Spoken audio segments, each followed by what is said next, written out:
The sky cracked open with a noise louder than thunder as alien warships descended over Earth's largest cities. No one knew where they came from or what they wanted. They didn't ask questions, they just attacked with cold precision. The humans fought back with everything they had, but it wasn't enough. Their weapons barely scratched the alien shields, and every attempt at communication failed. The Earth forces were scattered and breaking fast. Panic spread as the aliens marched forward like machines. Eli Carver was just a mechanic in the Terran. Military, stationed far from the front lines.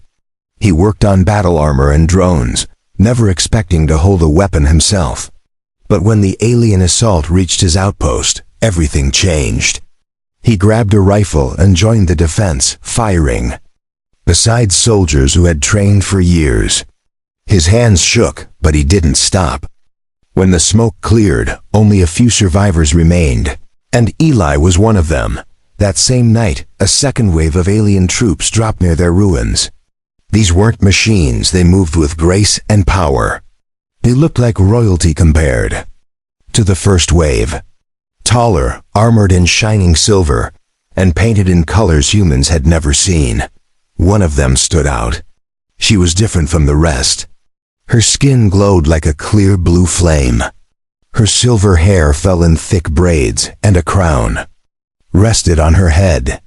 She was not just a warrior, she was a queen. Before anyone could react, her troops surrounded the humans and captured them alive. The humans expected execution, but it didn't come. Instead, they were taken aboard the alien flagship. There, they were divided and scanned, studied like rare creatures. Eli somehow was kept apart from the rest. No chains. No cell. Just a strange room filled with armor pieces, tools, and a single task left on a glowing screen. Repair her armor. Eli thought it was a mistake. He wasn't trained for alien gear. But he touched the material, and it responded to his fingers. Like it recognized his touch. He didn't know how or why, but his hands began working. Bit by bit, the cracked shoulder plate started to mend. The power lines glowed brighter. And just as he reached to fasten the final clasp, a shadow stepped behind him. Her voice was calm, deep, and held a question that stopped his breath cold. "Why are you trembling, human?" she asked. Eli turned, nearly dropping the piece in his hand. The alien queen was standing there, close enough to touch. Her glowing eyes scanned his face, searching for something. Fear? Anger? Weakness? He didn't know what to say. He'd never seen anything like her. She was terrifying and beautiful at the same time. Her presence was like standing next to a storm. He swallowed hard and looked down at the armor, trying to finish without shaking. She didn't move. She watched him in silence, then stepped closer. Her armor clicked softly with each step. "You fixed it perfectly," she said, touching her own shoulder. "Better than my own engineers." Eli couldn't respond. His mouth was dry. He didn't understand what was happening. Why was he fixing armor instead of being locked up? Why was she talking to him as if he mattered? Every instinct told him to run, but his legs stayed still. Then she did something that shook him even more. She removed her crown and placed it gently on the table beside them. Without it, she looked younger, almost his age. Her tone softened, but her eyes never lost their strength. "I've seen fear in soldiers' eyes," she said. "Yours is different. You're not afraid of me. You're afraid of what you feel." That made Eli's heart pound harder. What did she mean? He didn't dare ask. He just stood there, silent, caught between duty and confusion. "Do you know why we came here?" she asked again, this time almost whispering. "Not for conquest. Not for blood. We came looking for something our world lost." Eli stared at her, unsure if she was speaking to him or just thinking out loud. Her gaze finally broke away from him as she looked out through the large window of the ship, watching the stars shift. "We came searching for a spark," she said. "And maybe we've already found it." Eli did not sleep that night. The image of her glowing eyes stayed in his mind. He lay on the soft bed in the alien quarters they gave him. It was nothing like a prison, but it didn't feel like freedom either. Guards stood outside his door, not speaking a word. He kept thinking about her words, about the way she looked at him. She had spoken like she wasn't just a ruler, but someone searching for something more. In the morning, the door slid open without a sound. A tall alien male entered, dressed in elegant dark robes. He introduced himself as Varn, the royal speaker. He said the queen had summoned Eli again, but not for repairs. She wanted to speak with him alone. Eli felt his stomach tighten. He stood, nodded, and followed Varn through long halls made of shimmering crystal and silver. They walked past alien warriors training in perfect silence. Each step echoed across the marble floors. Eli didn't understand this world, but something about it felt ancient and alive. The deeper he walked, the more he realized this was no ordinary empire. These people followed strength, honor, and something else ritual. They didn't destroy Earth out of hate. They followed a code Eli could not yet see, the chamber doors. Open to a balcony with golden arches. There she stood again. The queen, her silver braid now rested down her shoulder. Her armor was polished, flawless, shining in the sunlight. When she turned and saw him, she smiled slightly. "You did not run," she said. "Most beings tremble when I summon them twice." Eli forced a nervous smile. "I didn't know I had a choice," he replied. She laughed once, a short sound, like distant thunder. "You're honest." "I respect that," she said. "Come stand beside me." Eli stepped forward slowly. The view was overwhelming. Far below, fleets moved like insects. Thousands of her soldiers marched in perfect lines. "Why show me this?" Eli asked quietly. "Because I want you to see who you are speaking to," she said. "And why I chose you," Eli blinked. "Chose me?" He said, confused. "I'm just a mechanic." She turned her eyes on him, unblinking. "Our machines read things deeper than flesh. They scan essence. You touched my armor and made it respond. That has not happened for over 200 years. You fixed something only my bondmate should be able to repair." Eli's heart thumped hard in his chest. He looked at her and saw no lie in her expression. "I don't understand." Eli said, "You mean your suit has some kind of genetic lock?" She nodded. "Yes, and you passed it. That's not all." She gestured to the side where a sword floated in the air, humming with blue energy. "Touch it," she said. "Why?" He asked. "Because it too only obeys those chosen." Eli hesitated, but stepped forward. He reached out and felt warmth instead of fear. His fingers wrapped around the hilt. The sword pulsed once, then glowed. It accepted him. The queen raised her chin slightly, her expression unreadable. "Now you see," she said. "This is why you are trembling. Your body already knows what. Your mind resists. You were not born on our world, but something in you calls to our bloodline." Eli stared at the sword, his reflection bent in its blade. "This doesn't make sense," he whispered. "Nothing about this makes sense." She stepped closer and placed her hand over his. "It doesn't have to. Our world is built on bonds, not rules. If a bond is formed, it cannot be broken." Eli's breathing slowed. Her touch was warm despite the cold metal. The weight of destiny pressed down on him like a mountain. "What do you want from me?" he asked. Her eyes glimmered again, not with power but with something more human hope. "I want you to fight beside me," she said. "Not as a soldier, not as a servant. As my equal." Eli shook his head.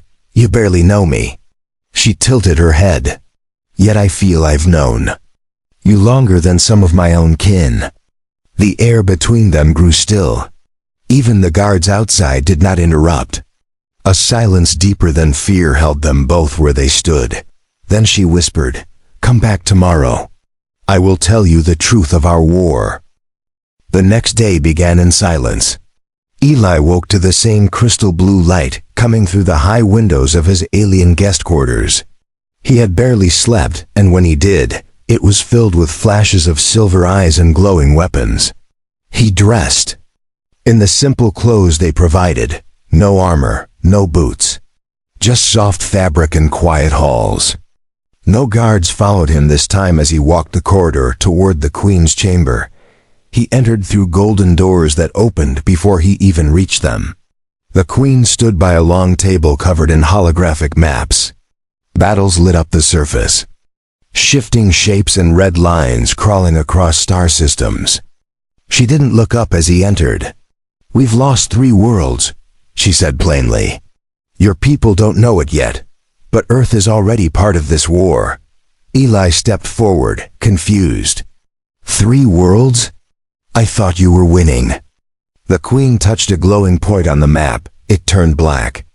"We were," she said, "until something began fighting back using our own tactics, something ancient. Something we once imprisoned but failed to destroy." Ailey stared at the darkness spreading from the center of the projection. "What is it?" he asked. She finally turned to him. "It's called the Hollow. It has no face. It has no voice. It spreads by devouring light, consuming minds and turning all eyes into husks." Her voice did not shake. "Long ago, my ancestors trapped it in the void between stars. But it has returned, and it wants revenge. Not just on us, but on every living world it touches." Eli's breath caught. "You think Earth is next?" She nodded. "Not yet. But the Hollow feeds on fear. The chaos we caused during our arrival may have awakened its attention. If we don't stop it here, it will reach your world too." Eli stepped closer, eyes locked on the dark center of the map. "So why me? Why not your best warriors? Why drag a human into this?" he asked. The Queen didn't flinch. "Because the Hollow doesn't respond to weapons alone. It targets those connected to destiny, to ancient bloodlines and forgotten truths. You repaired my armor not because you're skilled, but because something inside you answers to our world's call. That sword you touched chose you, not by accident. You're the first off-worlder it's accepted in 1,000 years." Eli shook his head. "That doesn't make me a warrior." She tilted her head. "Not yet, but war is not only fought with strength. Sometimes survival begins with understanding." She waved a hand over the table, and the map shifted to a smaller scale. A ruined temple appeared, floating above a black desert. "This is where it started, the Hollow's prison. You will go there with me." His voice wavered. "Go with you? Into that place?" She stepped forward, her presence once again overwhelming. "Yes, I will protect you, but you must see it. You must feel it. If the Hollow reacts to you, it confirms everything we fear, and everything we hope." Eli looked into her eyes and saw something he didn't expect out, not in him, but in herself. She wasn't just leading an empire. She was walking into a shadow that could end them all. Eli nodded slowly. "All right, but I want answers. All of them. If I go into that place, I'm not coming back out blind." The Queen smiled, not with pride, but something softer. "You'll have them, one truth at a time." She turned back to the map and pressed a glowing glyph. Alarms sounded in the distance. A ship was being prepared. A warship unlike any he had ever seen before. Hours later, Eli stood at the launch bay, watching as massive engines roared beneath a ship shaped like a blade. The Queen appeared wearing her full armor once more. It shimmered with energy now, like it had awakened. "Are you ready?" she asked. Eli stared at the ramp, then nodded. "No," he said honestly, "but I'm going anyway." She gave a nod of approval and led the way up into the ship. They took off under the cover of night, with stars above and silence within. The ship hummed like a living thing. Ellie sat near the front, his hand resting on the sword that had chosen him. The Queen stood nearby, watching the stars. Neither of them spoke for a long time. They both knew that once they landed, there would be no turning back, No more repairs, no more safety. Only the truth and whatever came after it. Asterisk, the warship sliced through space like a silent arrow. Eli stood beside a transparent wall, watching the stars drift past. Each one looked cold and distant, yet they felt closer than ever. He had never left Earth's orbit before. Now he was heading into a place no human had ever seen. The Queen remained quiet, arms folded, eyes fixed on the horizon. She looked like a statue carved from steel and moonlight. The crew on board did not speak to him. They were loyal to her, moving with military precision. Some glanced at Eli with curiosity, but none questioned his presence. He didn't wear armor. He had no rank. Still, they treated him like he mattered. That made him feel even more nervous. Why did they accept him so easily? What did they know that he didn't? The silence filled his chest like stone. The Queen finally broke the quiet. "We're approaching the dead star," she said. "The Hollow's prison is hidden in its shadow." Eli turned to her. "Why was it kept there?" he asked. "Because no light reaches it. It cannot feed. That's the only reason it still sleeps. But lately, the star pulses again. Something is waking it." Her voice was calm, but Eli could sense tension beneath her words. They entered orbit slowly. The ships. Windows darkened as they passed the glowing edge of the dying star. It looked like a red eye, half shut, watching everything. Below them floated the prison temple, held in place by massive chains that stretched into the void. The Queen raised her hand, and the ship slowed to a gentle hover. "Prepare the descent," she commanded. Eli followed her to the drop platform. He wore a light shielded suit, crafted for movement, not war. The Queen stood beside him in her battle form, every inch shining with power. "Are you afraid?" she asked him without looking. Eli thought about lying, then shook his head. "Yes, but I'll still go." She gave him a small glance and nodded once. "Good. Fear makes us aware. Blindness gets us killed." The drop was fast. The platform lowered into total blackness. There were no lights, no sounds, only the hum of alien gravity fields holding the temple together. The floor beneath them was smooth, made of some black metal that didn't reflect light. Eli stepped carefully, his boots making faint echoes. The Queen walked ahead without fear. Her sword glowed with every step. They passed tall spires carved with strange symbols. Some flickered with soft red pulses. Others were cracked and silent. "This place is ancient," Eli whispered. "Older than your empire?" she replied. "Much older. It was not built by my people. It was discovered. My ancestors locked the Hollow here because they could not destroy it." Eli touched one of the walls. It was cold and buzzing faintly, like it remembered pain. At the center of the temple stood a great circular door. It looked alive, pulsing with energy. Symbols moved across its surface, changing like thoughts. The Queen turned to Eli. "This is it. It will react to you. If it opens, we must be ready." Eli felt his heartbeat thundering in his ears. He stepped forward, lifted his hand, and touched the door. For a moment, nothing happened. Then the door glowed where his fingers touched. A blue pulse shot through the symbols, and the entire room lit up. The door slowly split open, revealing a vast chamber inside. It was filled with floating crystals, glowing threads, and a deep hum that vibrated through his bones. Eli stepped back, breath caught in his throat. "It's awake," the Queen said. They walked in carefully. The chamber was circular, with symbols lining the ceiling like stars. In the center hovered a shape neither solid nor liquid, but shifting constantly. It looked like a black flame trapped in water. The Hollow, even asleep, it sent fear crawling up Eli's spine. The Queen stepped between him and the shape, drawing her sword. "It knows you're here," she said. "It feels you suddenly." The Hollow pulsed. A wave of pressure filled the room. Eli staggered backward, his ears ringing. He saw flashes, memories that were not his. War, destruction, shadows devouring planets. Then he heard a voice inside his head, whispering in a language he didn't understand. It wasn't just speaking. It was digging into his mind. The queen shouted something and placed a hand on his chest, pulling him away. The sword in her other hand flared with light. The hollow shrank slightly, retreating into the core of the chamber. "It tried to link with you," she said. "It tried to read your soul.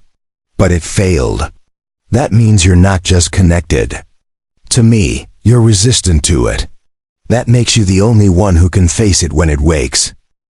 Ayla sat in silence as the warship left the shadow of the hollow's prison. His mind still throbbed with the strange images it had shown him. The hollow had tried to get inside his thoughts, but something had stopped it. Maybe it was fear. Maybe it was the queen's presence, or maybe something else entirely.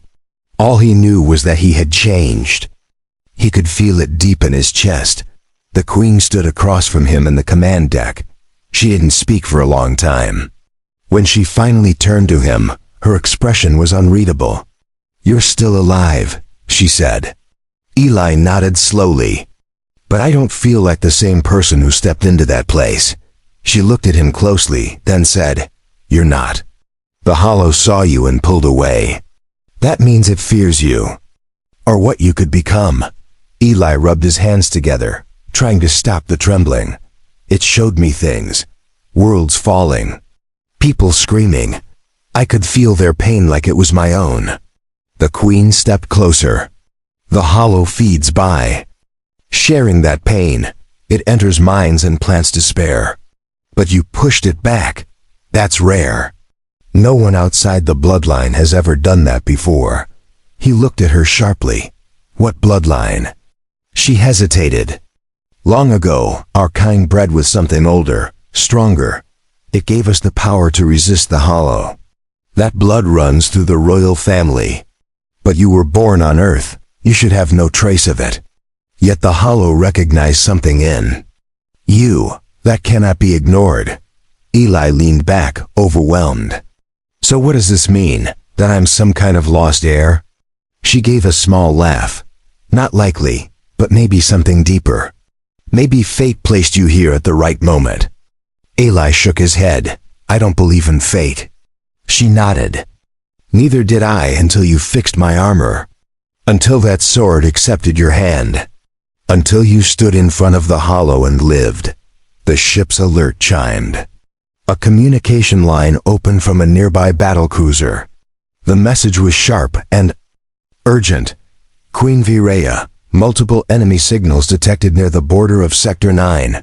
They are not ours. They carry hollow markers." The queen's face hardened. "It has begun. The hollow has moved beyond its prison." She turned to Eli. "We don't have time for more questions. We must return to the capital. The people must be warned. Our allies must prepare. If the hollow spreads, it will not stop until every light in the galaxy goes dark." Eli stood, suddenly steady. "What do I do?" She didn't hesitate. "You stand beside me. And if we're lucky, you lead." They returned in record time. The queen's fleet moved like silver arrows, cutting through the stars with urgent speed. At the capital, alarms were already sounding. Ships filled the sky. Civilians fled underground. Soldiers formed lines at the outer walls. The queen walked through them without fear. Eli followed close behind, eyes wide at the scale of the preparation. Inside the palace, a council chamber erupted in arguments. Alien nobles shouted over each other, demanding answers. When the queen entered, silence dropped like a stone. She raised her hand and said, "The hollow stirs. Its reach is spreading. If we do not unite now, we will all fall separately." Murmurs filled the room. Then someone pointed at Eli. "Why is the human here?" A noble growled. The queen stepped in front of Eli, because the hollow touched him and failed. Because he stood in its presence and survived. Because he may be the one thing it cannot control. The room fell quiet again. Eli stood tall. Even though his heart raced, he didn't feel like a hero. But her words made it harder to back down. He felt the weight of their stares, but he didn't flinch. Another noble stepped forward.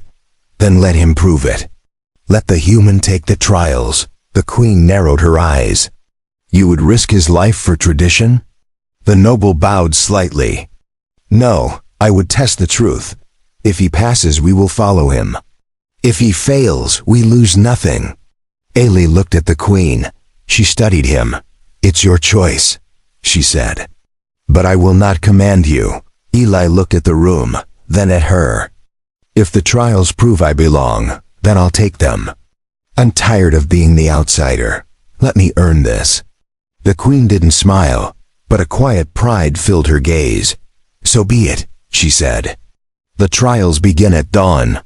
Around them. The nobles murmured again, this time with something that sounded like respect.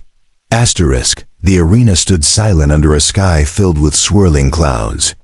It was ancient, built from dark stone and glowing veins of alien crystal. Thousands gathered in the stands. Some wore royal robes, others heavy armor. No one spoke. All eyes were on the center of the ring where Eli stood alone.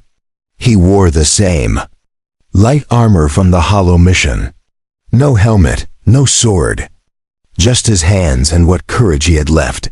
Queen Vireo watched from the royal balcony. Her face was calm, unreadable, but her fingers gripped the edge of the railing. Ailey met her gaze once, then turned to face the trial warden. The warden was a massive being, 4 arms, armored skin, and burning eyes. He carried a spear taller than Eli. Human, the warden said, your first trial begins now. Survive the storm beast. A gate opened with a screech of metal. From the shadows, a creature emerged. It moved like lightning and smoke. Its body shimmered with blue energy. Each step it took cracked the ground beneath. The crowd gasped as it roared. Eli's breath caught, but he stood his ground. He had no weapon, no shield, just instinct and a voice that echoed in his mind hers. Don't fight it with fear, she had said. Use what you are. The beast charged.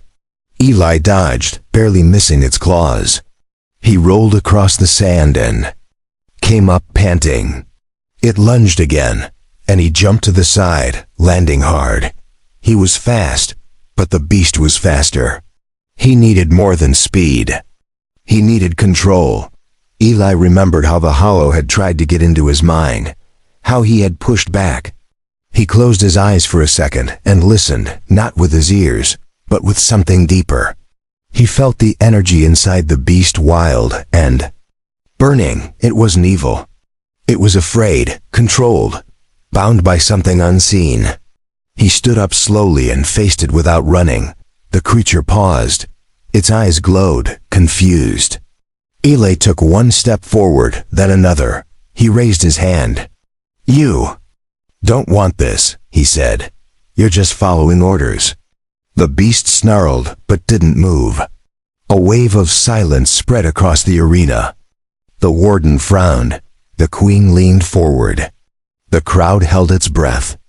Eli stepped closer and placed his hand on the creature's head. A burst of light exploded around them. The beast collapsed, not dead, but calm. It lay beside him, breathing. Slowly, like a tamed fire, Eli stepped back, his hand shaking. The warden raised his arm. The trial of the beast is complete. The human passes. Cheers erupted in the stands. The queen didn't cheer. She only smiled, small and proud. Eli returned to the chamber, exhausted. His body ached, and his mind felt heavy.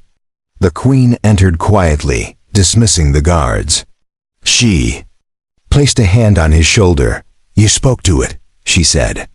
I felt it. You reached its mind, Eli nodded. It wasn't a monster. It was scared. Just like me. She looked at him for a long moment, then said, that is why you're different. The second trial came the next day. This time, he faced a maze filled with illusions, visions of earth burning, of people he loved begging for help. But he kept walking. He remembered what was real, the Queen's voice, the cold steel of the hollow's chamber, the heat of the creature's breath. He walked through fire and shadow and emerged stronger. The third trial tested memory. They gave him alien artifacts, asking him to find their purpose. He touched each one carefully. His mind saw flickers of history. Not his own, but the Queen's. Her world, her people, her pain. When he finished, the judges stood in silence. One by one, they bowed. No outsider had passed all 3 trials in living memory. That night, the Queen summoned him alone. No guards, no armor. She stood beneath a tree of crystal, its branches glowing softly in the wind. "You've done what no one expected," she said. "You have earned your place." Eli stepped forward. "Then tell me the truth. Why did you really bring me here?" She looked up at the stars before answering. "Because I saw it in you," she said. "Not just strength, not just resistance. I saw the future, our future. You're not just here to help. You're here to change everything." Eli's heart pounded. "You mean the hollow?" She stepped closer, her eyes glowing softly. "Yes, but not only that. You changed me. You changed this empire just by standing your ground. And I'm afraid that's only the beginning." The stars above the capital began to shift as the hollow's presence spread across space. Reports came in from every border system. Fleets vanished without warning. Colonies sent broken messages filled with static and screams. The royal court gathered in panic, but Queen Viraya stood calm in the center of it all. Eli stood beside her now, not as a guest, but as someone the people listened to. The council demanded answers. "What can a human do against this?" they asked. "Why place our hope in him?" Viraya silenced them with a single raised hand. "Because while our minds crack under the hollow's whispers, his remains clear. While our warriors fall into despair, he walks through fear and keeps going." Eli didn't speak. He didn't need to. The Queen's words were stronger than any speech he could give. Later that day, she led him to a secret chamber beneath the palace. The walls were lined with ancient texts, glowing with soft blue symbols. In the center stood a pod covered in frost and dust. "This was made for them. One who would come," she said. "Our ancestors believed someone would return when the hollow woke. Someone not of our world, but tied to our soul." Eli stepped closer, staring at the pod with unease. The Queen touched the controls, and the pod opened slowly. Inside was armor, unlike anything he had seen. It shimmered with layered silver scales and threads of starlight. "It will only bind to one who is chosen," she said. "If you wear it, your body will change. You'll feel stronger, faster, connected to the very fabric of our world." Eli hesitated. "And if I'm not the one?" She met his eyes. "Then it will kill you." He reached into the pod and touched the chest plate. At once, the armor lit up. Lines of energy raced across its surface. A soft hum filled the room. The Queen didn't speak. She watched with steady eyes. Piece by piece, the armor unfolded and began to wrap around Eli's body. It did not hurt.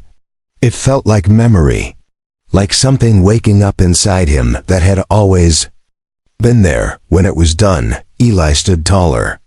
The weight of fear had lifted from his shoulders. His breathing slowed. The armor pulsed gently with his heartbeat. He looked at the Queen. She stepped forward and reached out, her fingers brushing the edge of the armor. "It accepts you," she whispered. "You are the one our legends spoke of. Now we face the end together." The Hollow's force arrived. 3 days later, ships dark as void rained down from the sky. They did not fire missiles. They released waves of black mist that twisted minds and crushed willpower. Defenders broke and fled. The Queen led her armies into battle, her sword cutting through creatures of shadow. Aleph fought beside her, faster than thought, every strike guided by the armor and the memories within it.